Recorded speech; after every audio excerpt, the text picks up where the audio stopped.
چینی پر ادعا با رگ و ریشه آلمانی جتا VS7 که پیشتر ویدیوهاشو توی فضای مجازی دیده بودین، این خودروها پلاک شدن و واسه کارشناسی رنگ اومدن. گفتم یه بررسی کوتاه با هم داشته باشیم که نمای جلوشو مشاهده میکنید. اینم دمای جانبیشو بهتون خیلی سریع نشون بدم. رینگ‌های 18 اینچی روی خودرو نصب شده که نمای خوشگلی رو به خودرو داده.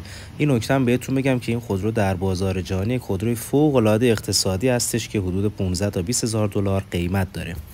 نمای پشت خودرو رو ملاحظه میکنید. گرافیک چراغ‌ها بسیار ساده هستش. درب صندوق به صورت برقی باز و بسته میشه. سنسور پارک عقب و همچنین دوربین دنده عقب در این خودرو وجود داره.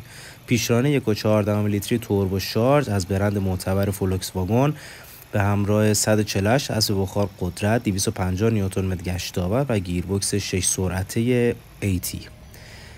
بیشتر کابینم که حالا بهتون نشون بدم از پلاستیک خشک استفاده شده، چون دوباره بهتون میگم دوستان این خودروی کاملا اقتصادی هستش. لیست برخی از آپشن‌ها و امکاناتش رو داخل کپشن واسهتون میذارم، حتما بخونید، نظرتون رو کامنت کنید.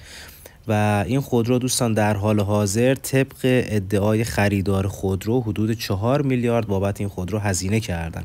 به نظر شما یا این قیمت واسه این خودرو ارزش داره یا نه؟ شما با این بودجه ترجیح میدین چه خودرویی رو بخرین و دلیل انتخابتون چی است؟ ممنون میشم واسه هم نظرتون رو کامنت کنید.